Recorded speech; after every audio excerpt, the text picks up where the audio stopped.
Welcome to Fielding the 68. My name is Chancellor Johnson, joined by two of the best bracketologists, Rocco Miller and Lucas Harkins. Guys, thanks for joining me. Excited for a great show. 1 week left until Selection Sunday, or at least a couple days. About 9 days now until Selection Sunday. How are we feeling, Rocco? What's been going on your end, man? I'm feeling all sorts of exciting. We got a big shakeup this morning in Arch Madness. St. Louis, one of the great tournaments. Belmont goes down to a team that before the tournament started had lost 9 in a row, the Drake Bulldogs.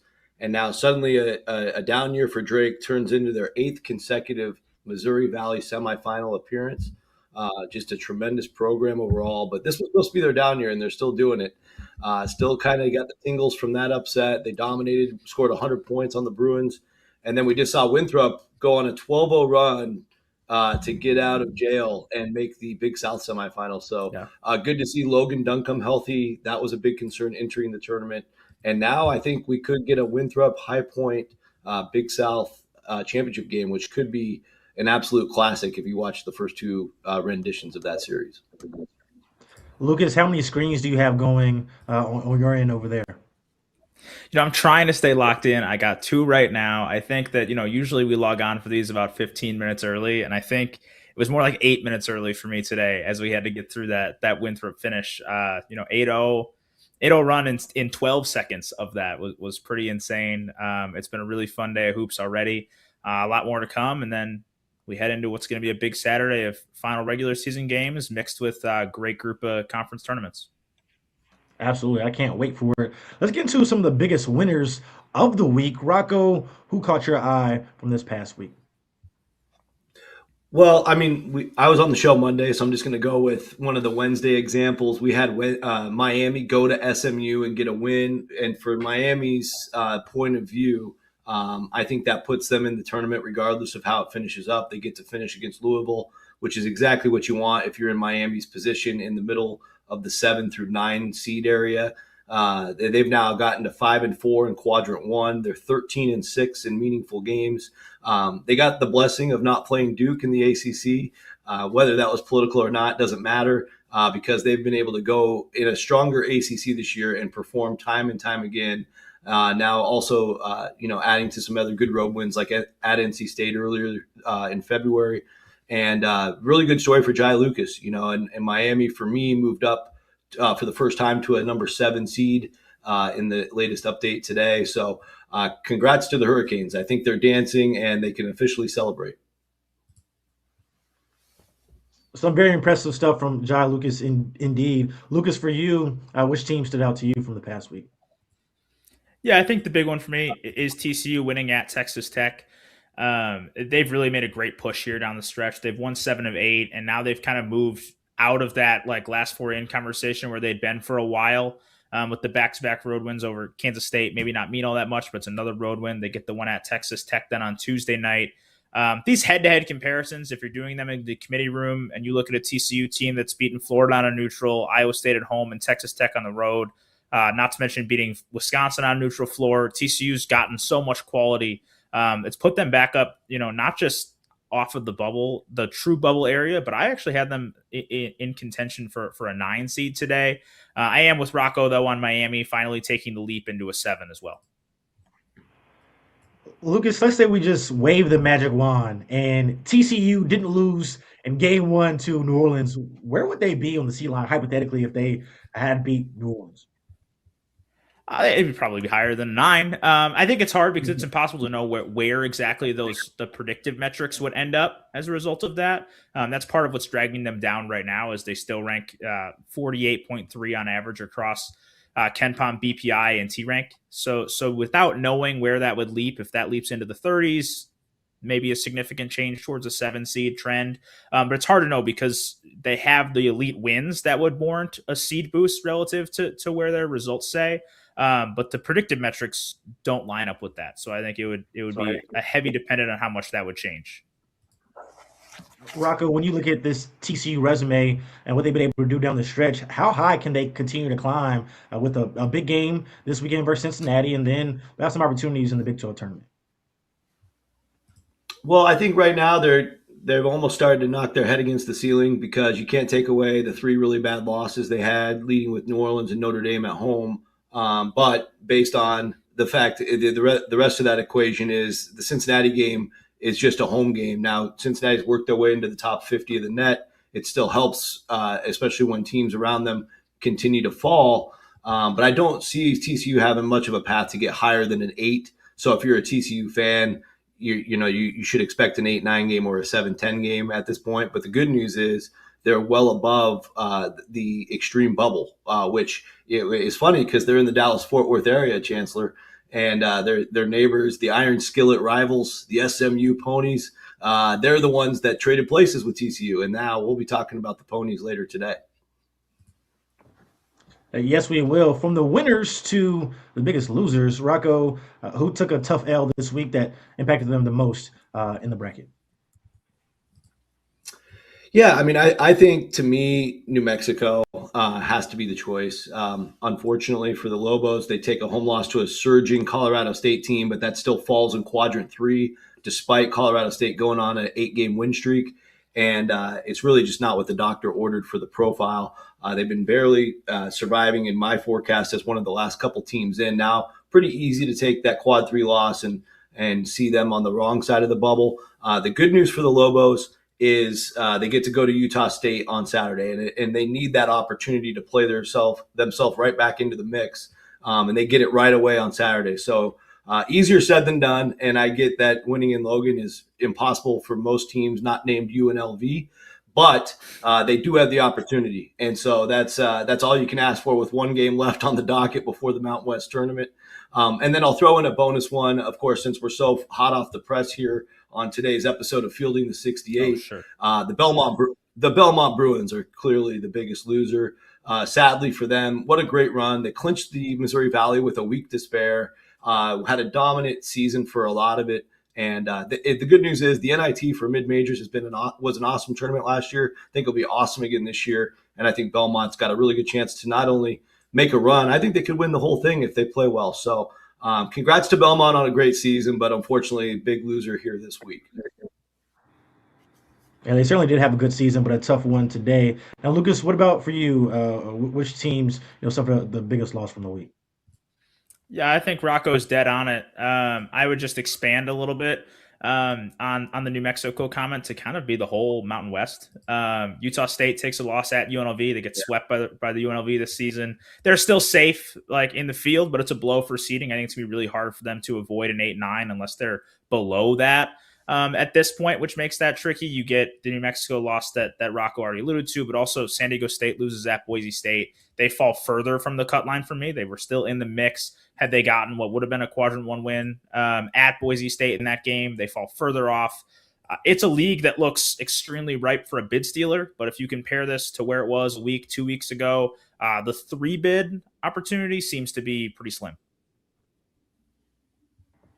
Yeah. Now going to the number 1 seeds now, not much of a change, but we'll pop the number 1 seeds up on your screen. Of course, you have Duke, Michigan, Arizona, and UConn. Guys, we also have seen Florida get off to the end of the season playing some of their best basketball as well. We talked about it earlier on in this week, but for you guys, as we head into this conference tournament here and head into this big weekend, how close is Florida to potentially jumping UConn in this one? Rocco, I'll go to you. Yeah, I don't really see it happening unless they get some help. The reality is the 2 bottom number 1 seeds are Arizona and UConn. They both beat Florida on a neutral court. Arizona as a whole has a ridiculous resume. They actually have a better argument to be the number 1 overall seed right now than they do to have any kind of argument to be a 2 seed. And so UConn's the team for Florida to aim for. And in a couple of areas right now, Florida is better than UConn in terms of the amount of just impressive wins. They've had 9 wins against the field for the Gators, just 6 for UConn, mainly because UConn's stuck playing Big East teams where there's only 2 other teams in the league forecasted to be in the tournament. And that also plays into their Q1 dominance, where the Florida Gators are now at 11 quadrant 1 wins to UConn only having 8. Of course, the power numbers favor Florida considerably by 4 or 5 spots. But realistically, just the fact that UConn's been mostly clean, minus the one loss to Creighton, and the big one is the head-to-head over Florida. As Rob Dauster will tell you, 77-73, he was there. You're gonna be dealing with you're needing a UConn big upset in your either early Big East tournament or this weekend. Otherwise, Florida's probably stuck as the best number 2. Lucas, would you agree? Yeah, I'm with it. I think that we heard at the bracket preview, we talked about, and the committee talked about UConn's 3 best wins comparing to Houston's 3 best wins. UConn's 3 best wins are going to be really hard for anyone to top, especially when one of those for UConn is over Florida, as Rocco mentioned. So I think that that's going to be really tough as a head-to-head. Kind of the same argument we've made with Duke remaining as number 1 overall seed over Michigan. Just a seed line difference here between UConn as the last one and Florida there as the top 2. Either way, I think there's a good chance they will be potential Elite 8 matchup down the road if they continue to play as well as both have. Can Michigan and Duke flip-flop potentially depending on the results of the conference? How do you see that playing out, Lucas?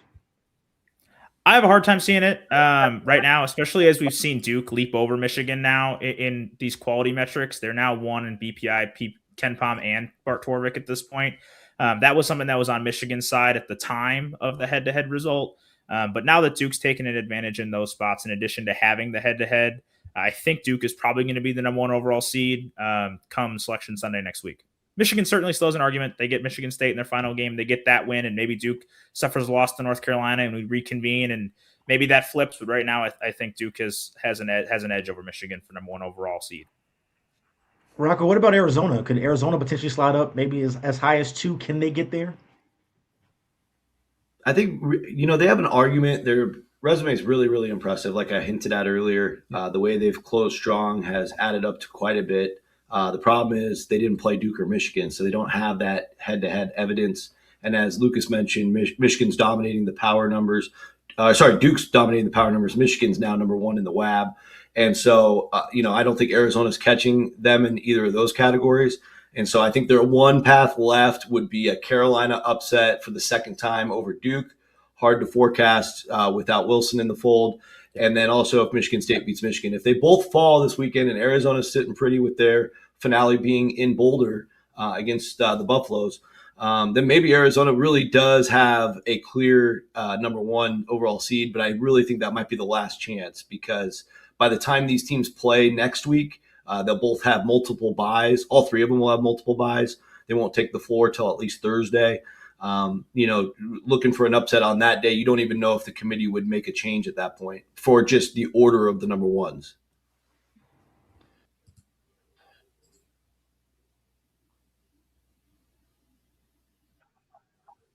If we go to there we go. If we expand a little bit more and go to the top 16 seeds just in general, which one of these teams as we approach the conference tournaments here maybe has the chance to make the biggest jump from where they currently are now to if they potentially win a conference championship? Lucas, any one of those teams come to mind? I haven't really given it too much of a thought in terms of projecting forward from those teams. I felt pretty static in a lot of ways for that right now. One thing I will add on the 1 seed conversation is that I'm not really sure it's necessarily going to matter, even if Arizona makes a jump. They're going to go out west, and even if Florida's number 5 overall seed, they're not going to choose to go west anyways. So I think that it's really not going to make as big a difference. It's just kind of where they get sent there. And some teams that can really make a jump here, it's all about conference tournament opportunity. And that's, you look at the Big 12 with Iowa State, maybe Texas Tech makes a run in there. Gonzaga has a little bit less of a ceiling to move up if you're comparing what opportunities are left. But we've talked about this on several occasions. By the time you get to conference tournament week, especially at the top of the bracket, pizza's been in the oven for a while, guys. Like there's not much else that's going to change at this point for those teams. I think there's, especially when you look at the 1 seeds, there's not going to be much shifting there. Maybe there's a difference here on the 2 to 3 line cut line between, maybe an Illinois versus Iowa State, or a 3 or 4 cut line with Texas Tech and Gonzaga. But I don't see anything more than a 1 seed line shift from any of these teams. Yeah, Rocco, is the same for you? Do you feel the same way? Any of the teams within the top 16 that you'll have your eye on over the next week or so? Well, I would just say maybe the last couple spots in the top 16 are still up for grabs. Virginia's got to close out with Virginia Tech. That's a desperate Virginia Tech team coming into Charlottesville. You take a home loss, things definitely get re-examined with the Cavs. They're in my 15, 16 slots with Alabama. Alabama, same exact boat. They host the Iron Bowl against a desperate Auburn team that has to win. So if they both fall to the bubble teams, they'll get re-examined. Arkansas continues to try to make a case, but they finish up at Mizzou. Maybe Arkansas gets a big win at Mizzou, and we have to compare those three once again. You also have the Carolina factor. If Carolina goes and somehow wins at Duke, they're certainly a team worthy of a top 16 spot. And then you have the Texas Tech factor. We saw that immediate dividends paid at Hilton Magic, getting the big win at Hilton, but then losing at home to TCU. They finish up at BYU. If they go out of the Big 12 early and lose both, I doubt they'll fall lower than the top 16, but there is a chance they could if they're really showing any leaking of oil over a 3-game period like that. And so, yeah, I think those last few spots in the top 16 are up for grabs potentially. But I think if you look from like Kansas as the strongest 4 seed all the way up to through the top 13 teams, I think those 13, I feel very strongly they'll be able to get in, barring if Gonzaga loses to Oregon State or something in the semifinals, which I cannot project such a thing. Yeah, absolutely. Now, you mentioned Caleb Wilson. Of course, we'll talk about him coming up after the break later on as well, too. And we're also talking about bubble teams. Who's in, who's out. Stick with us. We'll be right back after the break. As you know by now, we have teamed up with BetMGM again this season. We'll be using BetMGM lines to make all of our picks, and we will have special offers for Field of 68 fans, including same-game parlays, best-in-class live betting, and daily odds boost. If you haven't signed up for BetMGM yet, use bonus code FIELD to get up to a $1,500 first bet offer on your first wager with BetMGM. Here's how it works. You download the BetMGM app, you sign up using bonus code FIELD, you deposit at least $10 and place your first wager on any game, and you receive up to $1,500 in bonus bets if your bet loses. Just make sure you use that bonus code FIELD when you sign up. Make this college basketball season one for the history books. Make it legendary. And don't forget, if you haven't signed up for BetMGM yet, use bonus code FIELD and get your $1,500 first bet offer today.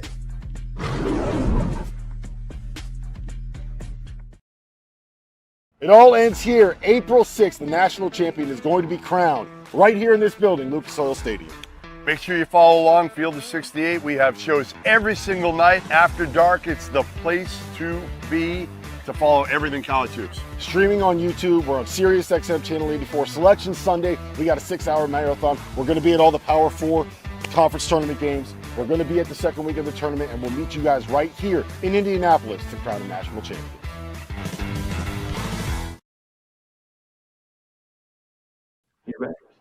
Welcome back to Fielding the 68. My name is Chancellor Johnson, joined by Lucas Harkins and Rocco Miller.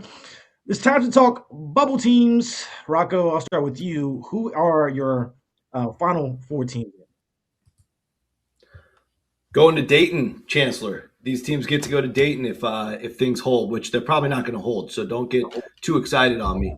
But we're going to start with the Santa Clara Broncos down the street here.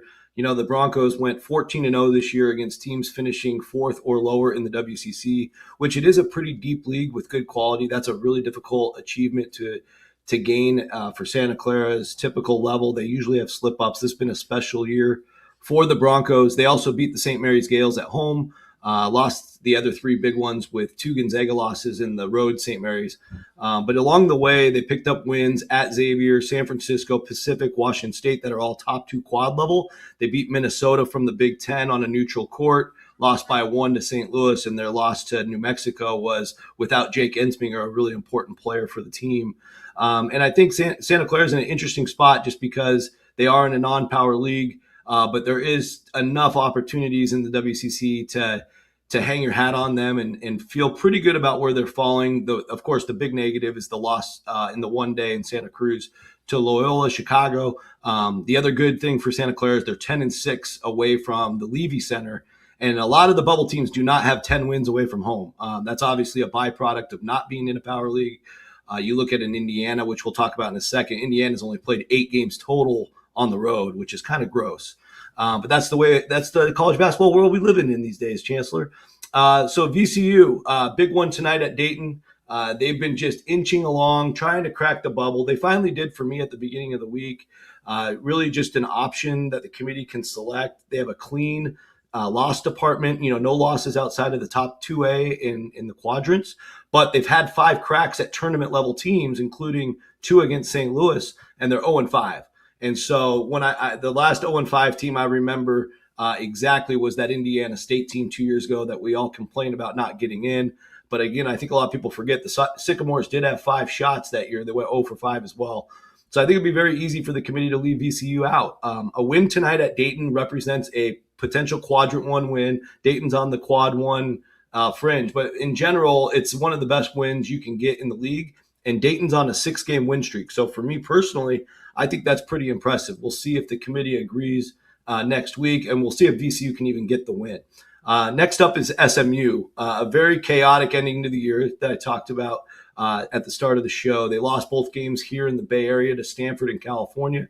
They go home and lose to Miami at home. And now all that's left is a game at surging Florida State.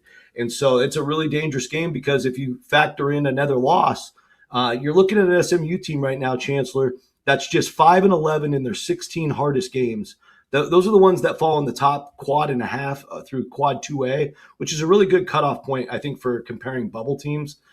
Their best road win is only at Wake Forest. It's not a tournament level road win when they had plenty of opportunities in the ACC and never really got one above Wake. So that's where you look at the 3-7 road record. If they lose at Florida State, they're now 3-8, and they're now 5-12 in their 17 hardest games.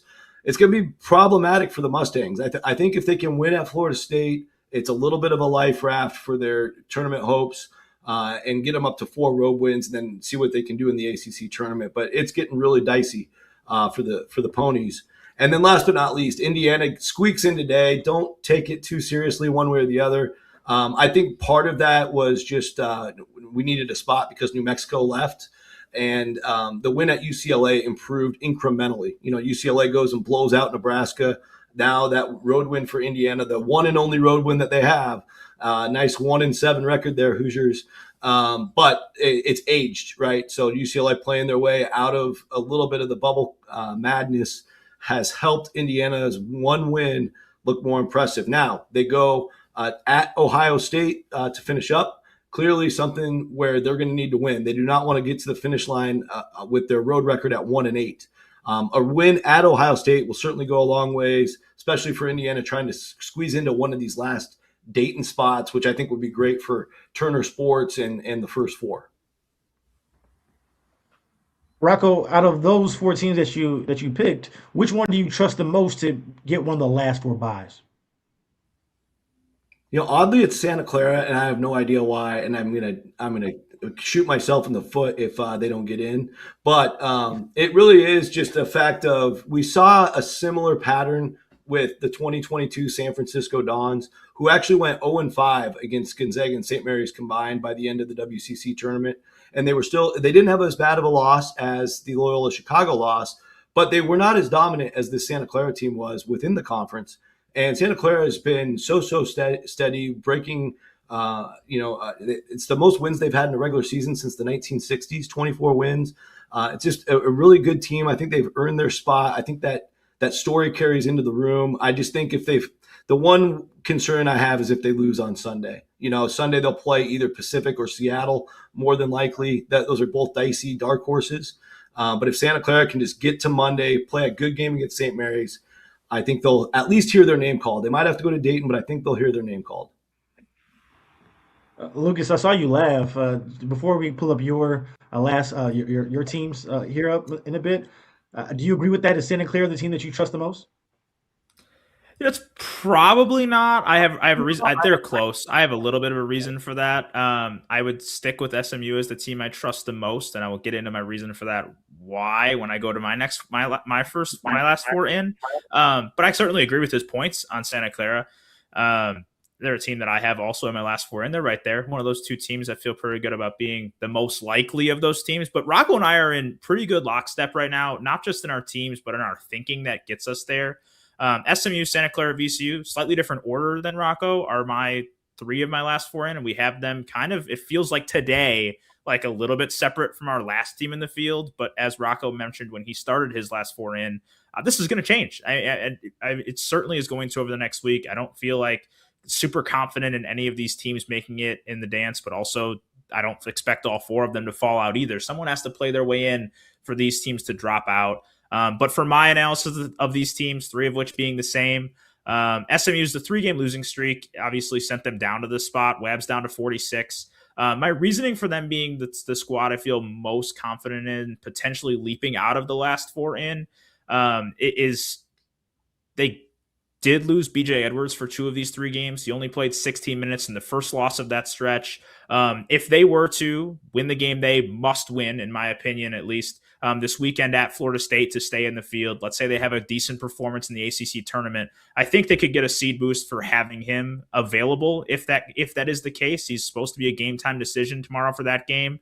So I could see a potential boost in that respect. Not only the fact that they'd have bigger opportunities in the ACC tournament than Santa Clara would to play their way out of last 4 in, because I laughed because of your question was who could leap out of the last 4 buys, leap out of last 4 in and into last 4 buys, which I feel more confident in SMU doing, but I feel more confident in Santa Clara staying in the field. It was just a different kind of semantics way of answering the question that got me there. For Santa Clara, I won't really expand on that much. I think Rocco crushed it on analyzing the Broncos at this point. They absolutely have to win their first game in the WCC tournament. And I think a good performance against St. Mary's is the one that keeps them in the field, barring high major conference teams that have huge opportunities, but unlikely for victory chances this weekend and in their conference tournaments to potentially leap in, or potential bid stealers that could steal their spot. But I like their odds should they win their first game in the WCC tournament.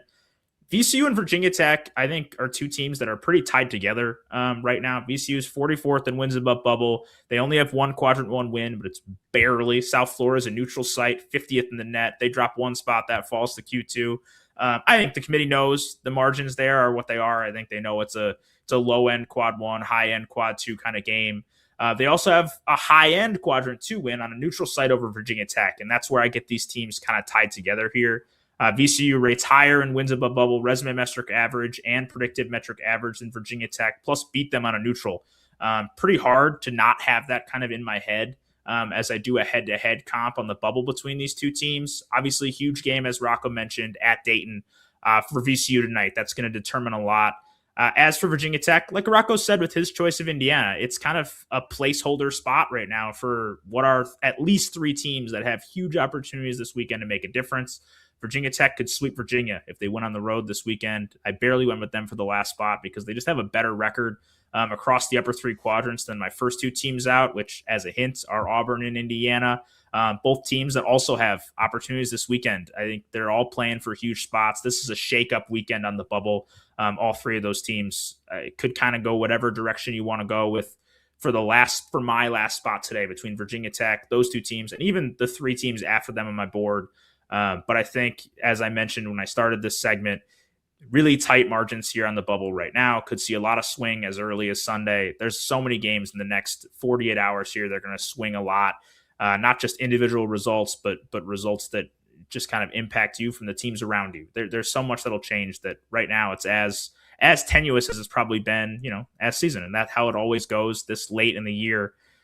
You start overanalyzing maybe more than we need to, but as the margins get thinner, the more minute details become more and more important.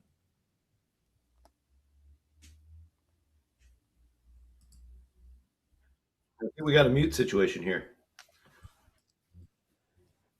There we go. From your last 4 in to your first 4 out, who do you got on that one? For me, my first 4 out right now, I hinted at it a little bit already. Auburn and Indiana are my first 2 teams out, followed here by Cincinnati and California. Auburn will be in my field if they win at Alabama. I actually don't know if that really matters, the teams around them, how they result. I think that's where I'll end up with Auburn, is I think they play their way in for that moment if they win at Alabama. It's simplifying the situation, especially with how much has gone on the bubble and how much will go on. But I still think 15-loss Auburn gets in, 16-loss Auburn doesn't. They have a tremendous collection of wins. They just have so many losses in attempts to get there, where I think it's really hard to overcome that unless they're at least 2 games above 500. I think they're going to have to get the win at Alabama this weekend. Indiana, the 5-12 record in quadrants 1 and 2 scares me like a lot. Their wins above bubble is below a team like Auburn. The quality metrics are strong. As Rocco pointed out, huge game against Ohio State this weekend. I think Ohio State's in a little better spot than Indiana is right now. And I think as I analyze that game in particular, I don't think a win like makes the Hoosiers case, but I do think a loss might break it as they'd get to 5-13 at that point against the upper 2 quadrants. Cincinnati is my third team out. I actually think that if I was truly being honest with where things are as a snapshot of right now, I'd probably have Cincinnati a spot or 2 lower than this.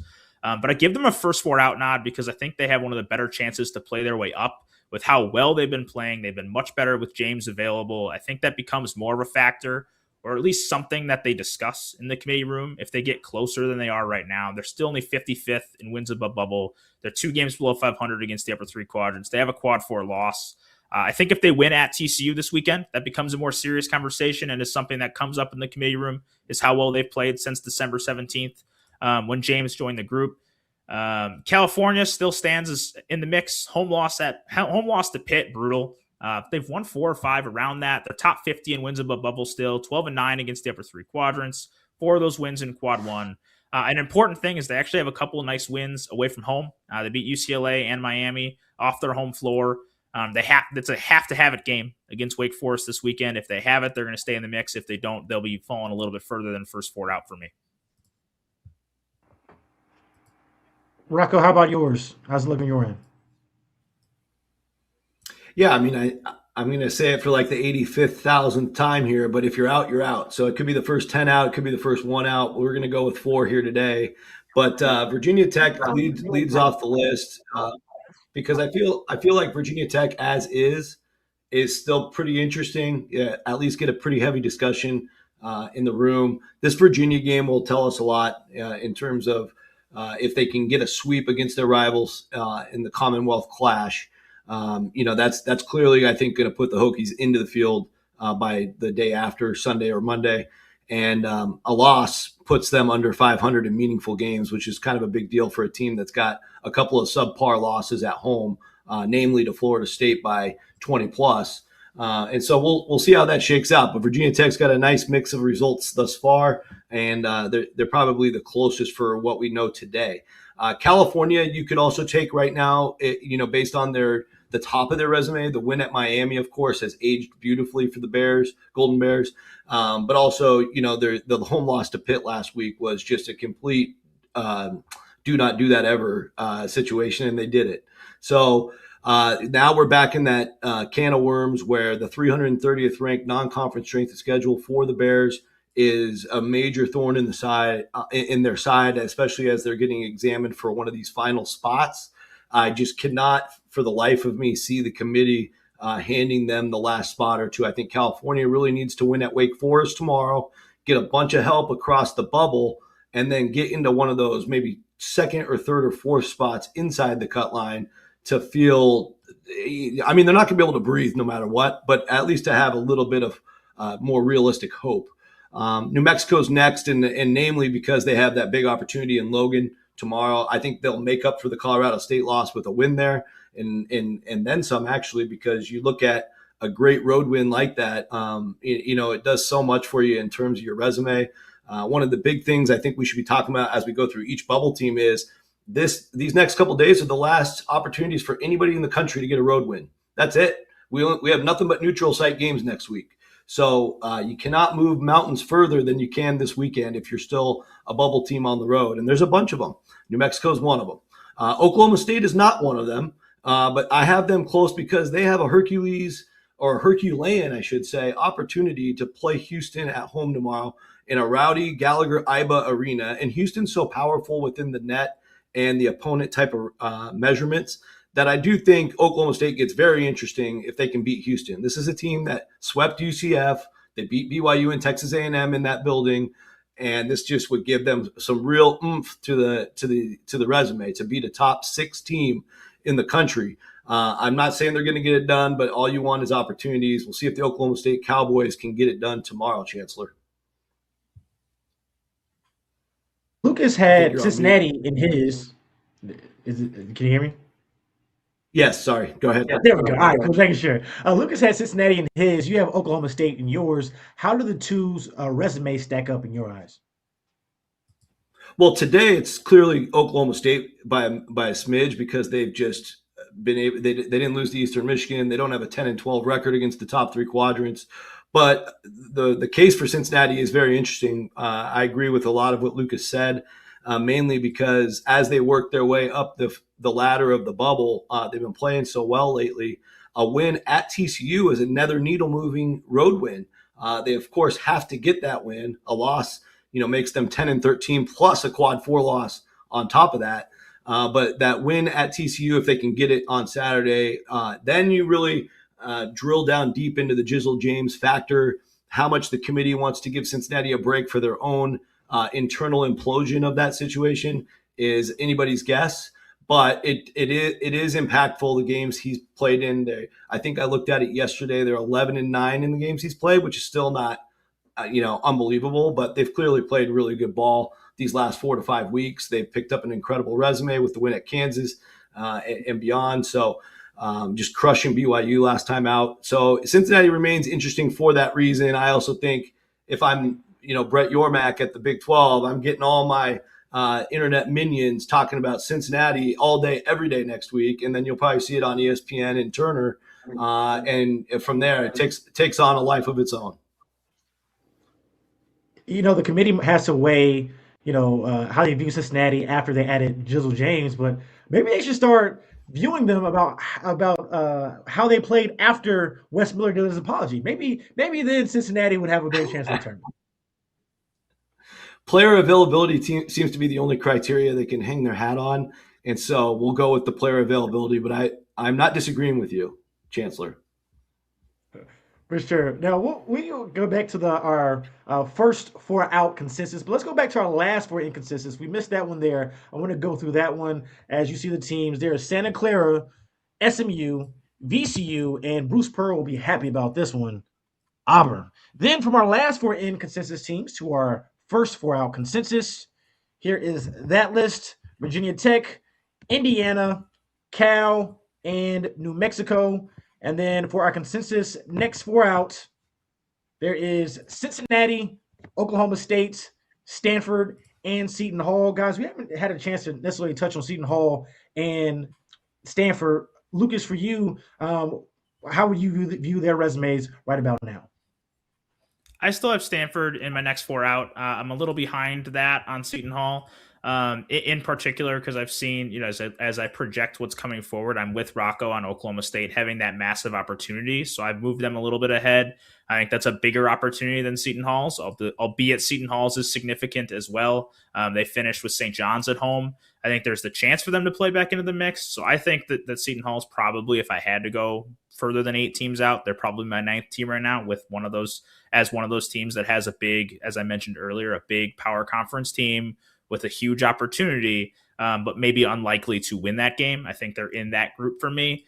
Stanford, I have a little bit closer in that standing right now. I have them as my 7th team out. They're up to 56th in wins above bubble still. They're 8-8 against the upper 2 quadrants. They're 12-11 against the upper 3 quadrants. Those things bode pretty well as a comparison against other teams. If the committee wants to have a disqualifier as far as a record against those games, because some of these teams are a little bit below 500 in such games. So I think that there's still a chance there for that group. But I think that, there's a bunch of these teams here that are kind of outside of that group of 5 I talked about, which includes New Mexico, which is my 5th team out. Outside of that group of 5, it becomes a bunch of teams here that I think, I guess, including Cincinnati, even in that 5, drops down to this group of needs a big win this weekend to really become selectable, to use Rocco's terms. Rocco, how do you see Stanford and Seton Hall?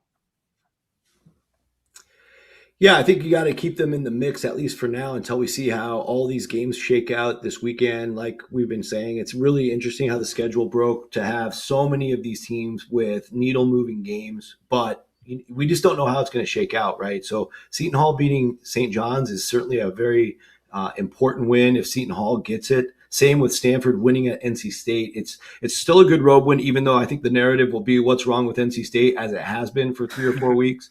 But I think for Stanford's sake, let's just game it out here for a second. If Stanford gets that win and a bunch of these bubble teams all choke, which we see every year almost, like most of these teams play their way off the bubble, not into the field, then Stanford's still sitting there very interesting. And I mean, if you're a fan of the Cardinal, that's what you're hoping for. It's certainly not the position you want to be in going into the weekend, but there are if you put this in like poker terms, there's still an out or two for the Stanford Cardinal to get into the field. Same with Seton Hall. So you don't give up, you keep fighting, and then you don't know what championship week's going to offer either. If especially those early games might be taken into account like they were for Texas last year.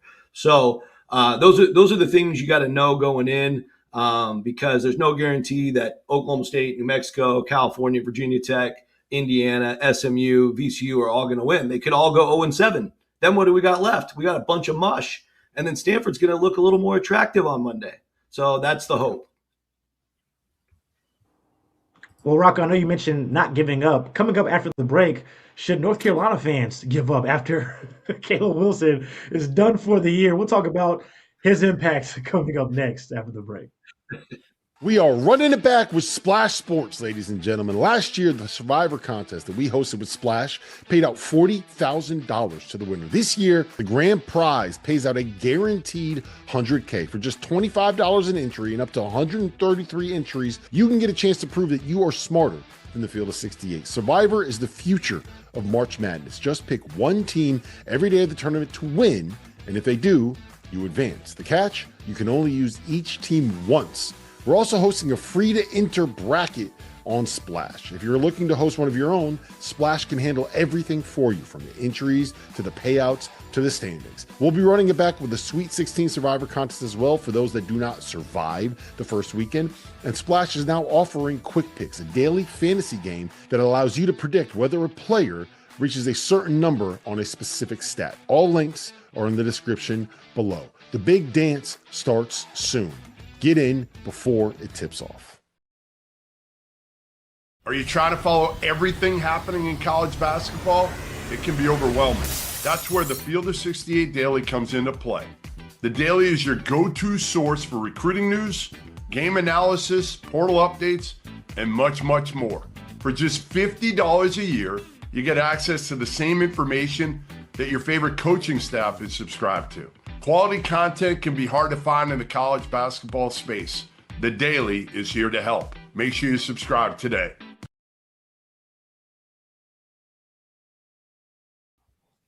Welcome back to Fielding the 68. My name is Chancellor Johnson, joined by Rocco Miller and Lucas Harkins. Guys, we've seen over the past couple of weeks teams that had championship aspirations derailed by injuries. First, it was Richie Saunders and BYU. Then we saw JT Toppin go down with an ACL injury and Texas Tech impacted by that. And then today, the North Carolina Tar Heels, their best player, their star freshman, Caleb Wilson, done for the year after having surgery on his hand. Lucas, how will the committee view NC after such a major loss? I think it's going to be tricky because of what they have left on the schedule in part. Obviously, they close here against Duke. I think that's a game on the road that they have a pretty good chance of losing without, even if he was in the lineup. But the news comes out today that he's done for the year, but they've been without him. They're 5-1 without him. The lone loss is coming at NC State. They've beaten Louisville, Virginia Tech, and Clemson without him. I've been placing North Carolina as a 5 seed, kind of under the assumption that he could return. But even without him, they've probably earned the results to potentially stay in the mix for a 5. I think that especially be the case should they find a way to win at Duke this weekend, albeit slim odds. I think that would kind of ensure that they're going to not suffer too big a seed drop without him. If they were to suffer a seed drop, St. John's would be the team that jumps up for me, I think. They'd be the benefit of potentially falling a seed, maybe jump up to a 5, where I've had St. John's as my top 6 for a little while here.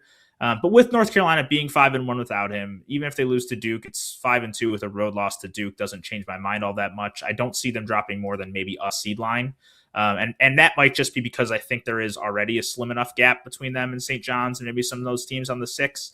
So I don't think it's any more than 1 seed line drop for me. Rocco, obviously, you never want to see a guy go down, especially not a guy who's as talented as Caleb Wilson. But with that being said, which teams benefit the most from his injury? Yeah, we don't know yet. We don't know if it's going to make a difference yet. Like Lucas pointed out a lot of the points that I had. They're 5-1 without him. They beat 3 tournament level teams. If Virginia Tech's close enough, right, on their home floor. So but it's not like they've fallen apart by any means. They did have a bad performance at NC State. They got blown out there, but that was right when they first lost him, and they've recovered since then, to our knowledge. And so I think, they're in the 5-6 range, as Lucas said. You can move them to a 6 if there's anything that happens in the next couple performances. They're at least going to play 2 more games. And I think if they stay around the same level, like they played Duke pretty tough, if they do that this weekend, that's actually probably a pretty good sign with how dominant Duke is. And then if they get to the ACC tournament and hold serve just enough, like there's really no reason to not give them a fair evaluation, because at that point, you're probably looking at 8, 9, 10 games of data. Rocco, from the ACC to the SEC, Kentucky coming off that loss to Texas A&M, how do you see the Wildcats right now? Well, it's been an up and down year, Chancellor, so it's been kind of crazy. But the wins at Arkansas and Tennessee are really important, and that they get to play Florida coming up this week. We'll talk about that in a minute, I think. But their St. John's wins helps a lot too. That was on a neutral floor. One of the things you don't like about Kentucky right now, their top 2 quadrant record is 10-11. They've had so many important games, and they're winning less than half of them. So that's a little bit of a turnoff. But the good news about having so many opportunities is you get, occasionally you do play pretty well and you get those big wins. And I think they're the only team to win at Arkansas this year. So that really impresses me, that I know how tough that can be. Arkansas has been a total wagon at home on every other night besides that one. I think the committee is going to, because of those big wins at the top of the resume and what we learned about this committee during the bracket preview show, they're going to keep them at a 7 seed or above, kind of regardless. I think they have a safe floor due to that. Now, I've got them as the last 6 seed as of this moment, but they're right in that range. And I just think, when it comes to the Florida game coming up, it would be a nice win. It's a home win. So I don't think it's going to create just a massive jump for them. It might make them a safer 6, of course. But I think the only real hope Kentucky fans would have would be games outside of that. If they beat Florida, maybe get an Arkansas loss at Mizzou, or if Tennessee can fall against Vanderbilt. The closer Tennessee and Arkansas can get to Kentucky, the better, because I think Kentucky head-to-head favors very well. Lucas, as Rocco mentioned, Kentucky's been so up and down all season. How do you see their resume? I'm right in line with him. They're my last 6 seed today, exact same spot. One thing I would say with teams like this is I always try to give, at least a 1 seed line buffer in either direction at this point compared to where I have, because whatever I have, the committee meets and could have an entirely different feeling. They could have UK as a 6, they could have UK as a 7 or a 5 right now. I think with regard to potentially moving up, I think Rocco hits it on the head with the potential for head-to-head results playing a factor. Should they get a win over Florida, it becomes a little bit more of they beat St. John's on a neutral, they swept Tennessee, they won at Arkansas, they beat Vanderbilt, but they also lost to Vanderbilt. The split doesn't really change very much for me there. But if the committee wants to give a little head-to-head boost there, I think they could. But for me, I feel pretty solidly as them being a 6 right now with some separation from the 5s, with which they need an elite level win like they would have to get over Florida to jump up there for me. But that's just where I have them right now, and I think that's where the buffer comes into play with where the committee could be. If the committee were meeting and they viewed them as a high level 6 right now, then a win over Florida would do a lot for getting them towards a 5. Whereas for me, and presumably Rocco, with us both having them as their last 6, it'd probably more likely get them close but stay as a 6 seed. Speaking of 6 seeds, BYU, they finally fell off the 6 seed line. They're losers of 3 straight. Rocco, what do you make of the Cougars? Well, I think they're in danger of falling even farther. and that plays back into the injury, kind of the opposite of Cincinnati, where if you evaluate just based on the performances thus far without Mr. Saunders, it's you can start poking some pretty quick holes after that immediate win over Iowa State, which was so impressive. But after that, they've been pretty disastrous as a team. Not very competitive. They played Arizona tough for a little bit, lose by 7. Then they go to let UCF come in and destroy them on their home floor. You never see that at the Marriott Center. That was huge for UCF, but appalling for BYU people. And then they go to West Virginia. They handily lose there, and they get killed at Cincinnati. So now you're evaluating a 1-3 team so far with Texas Tech coming to the Marriott Center to finish. You'd like to see at least a good performance there and take care of business at home. Otherwise, this could be really, really ugly for BYU in the committee room. We've seen them make examples of teams without a key player in the past.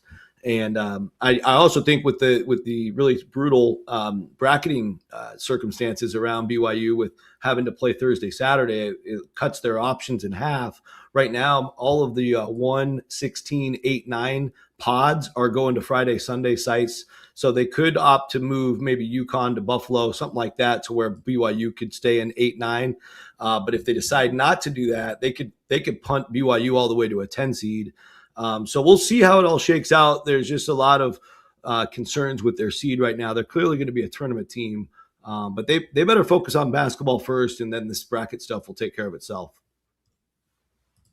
Yeah, Rocco, they better, especially with Texas Tech coming into town, and as you mentioned, BYU, they need to win bad, especially ever since they lost Richie Saunders. It's just been a completely different team, particularly on the defensive end. For you, is it time to sound the alarm for BYU as they continue down this slide? Obviously, they're going to make the tournament, but just how rough are they looking right now? Well, I think it's how do you feel about where you're going to end up seating wise? There's almost no way to know where BYU is going to end up. I think Rocco would agree they're the hardest team to place in a bracket right now, not just not knowing where their seat is going to be. That's the start of it is, when you don't know how much the committee will take into effect being down Richie Saunders or not, you already started a place where their seed, I talked about that buffer with Kentucky where I give them a 1 seed buffer. Man, I might give a 2 seed buffer to where I feel about BYU is right now.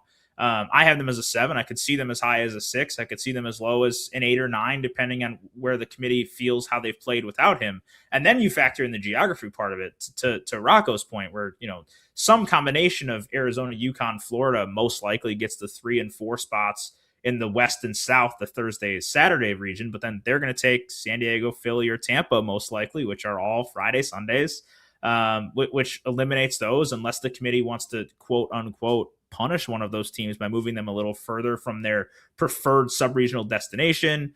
I had trouble putting them on a 7 line from a bracketing standpoint. So then if I were to drop them from a 7, the 8-9 becomes very difficult. And then I'm to a 10 where you have the exact same issue as I have on the 7 line. They become really, really difficult as far as their actual quality of play moving forward. They get the opportunity at home against Texas Tech to prove us something. With each result, it's not just with each result they play without Saunders, you get more bracketology insight, but it also gives them another 40 minutes to play without him and figure out who they are and refine who they can be. So the more opportunities they get next week at their conference tournament, I think the better. Obviously, the more opportunities means the more wins, but they get more and more minutes under their belt playing without him to feel a little bit more confident about who they are without him going into the NCAA tournament, which they will assuredly be a part of. And right now, BYU is the 10 seed going to KC next week in the Big 12 tournament. So they'll have some opportunities, but we'll see if they can take advantage. Yeah, no. Shows you how great the Big 12 is. I think that's crazy. Like, who would have thought a team that spent as much money as BYU is be a 10 seed in their own conference tournament? Unbelievable. Sorry, Carter. Absolutely. I know you're watching. Well, from BYU to Michigan State, big game ahead coming up against Michigan. How do you see Michigan State and what they might be able to do potentially with a win, Rocco? Well, I think it'll be interesting. Beating Michigan is not easy to do, and it'll get everybody's attention for sure. And the fact that it's in Ann Arbor, that gets even extra attention. So I think they would clearly vault into the top 6, regardless of what Houston does against Oklahoma State. And then they get into the immediate discussion for the 4-1 seeds. But I do think at the end of the evaluation, they still fall short. They still have 5 losses. The rest of the options have 3 or less for what we know now. Now maybe they'll get more help if UConn takes a stunning upset, and then they could get really interesting as a 1 seed. But I think a win at Michigan clearly makes them a 2 seed no matter what happens in Chicago for the Big Ten tournament, and clearly gives the Spartans a boatload. That's the word I want to use. A boatload of confidence going into March Madness. So, it should be a great game. It's a heck of a rivalry. There'll be no shortage of theater, but I cannot project them to get to a 1 line all the way without some help, but it will certainly make them interesting. Lucas, Michigan versus Michigan State's always a fun one. Do you agree with Rocco on that? Yeah, I do. I think without the win, they can't get to the 1 line, obviously. With it, they're going to need a little bit of help, I think, still. I think that's difficult to really know for sure because you don't know how much these numbers are going to change should they win that game. But right now, they're behind UConn, and their resume metrics would probably stay behind, I would think, even with the win. And their quality metrics are far behind the other 3 1 seeds that they would have to get in front of. And as I've said before, I feel really confident about at least that top 3 of Duke, Michigan, and Arizona staying on the 1 line. I feel pretty good about UConn without suffering an early loss, either a loss this weekend or an early loss in the Big East tournament. I feel pretty good about sticking there. And it'd be hard to jump Florida even for Michigan State as well. I'm not going to rule out the possibility. I'm always going to leave that chance open, especially when you pick up as great a win as winning at Michigan would be for Michigan State. But what it would do for me is it would lock a 2 seed. Like at worst, I think they would lock into a 2 seed if they're not already there. Lucas, what will you be locked into this weekend as far as games to watch? It starts with conference tournaments, man. Always got to be conference tournaments first. It's the first winner go home games we get until next week. Every conference tournament you got to be locked into. You got to stay tracked. Obviously, the bubble are games that we're interested in as bracketologists, and we're tracking them as results. And we want to see how that impacts teams. But, the eye test of those games isn't necessarily our opinion. As much as I want to have my opinion play a factor in my bracket, it really can't. My opinion's not going to match. My eyes aren't going to match what the committee's eyes say. And when my job is to protect the committee, my eye test shouldn't really play a factor in that. So as much as I want to watch the bubble teams and will be watching the bubble teams, those are more about results from a bracket standpoint, whereas the excitement of conference tournaments is unmatched. We've already seen it today. Belmont, obviously a disappointing loss. Winthrop, what a finish. Tons of hoops to come. Win or go home. Doesn't get much better than this in college basketball. I think growing up, you take the first, before I became really into college hoops to this level, it was always about, the Thursday, Friday, Saturday, Sunday, opening weekend and March Madness are the best. Still a really good argument for that. But man, the more you get into the weeds of it this week and next week, pretty darn special as well. Man, I can feel the energy coming off the screen, man. I love hearing that from you. Rocco, what about you, man? Will you be having your eye on this weekend?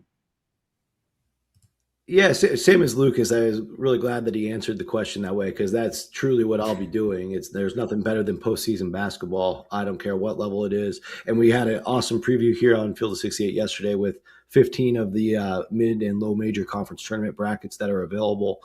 Check that out if you haven't seen it yet. But I'll go ahead and call out the most important games for the bubble just one last time. I think we hit on most of these throughout the show, but nothing bigger than Auburn at Alabama because of the fact it's so crystal clear to me that Auburn has to win the game.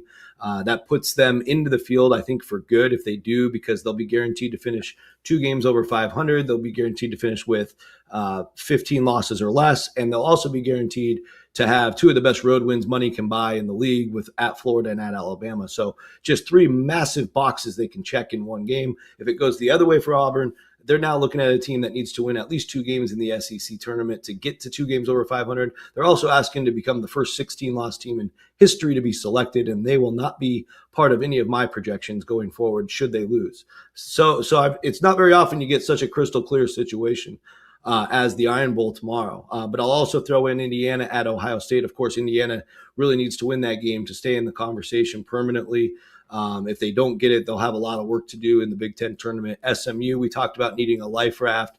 They can get that if they win at Florida State, who's going to have they're a much improved team right now, and it's their senior day, so it won't be easy. We talked about New Mexico at Utah State. We talked about VCU at Dayton tonight.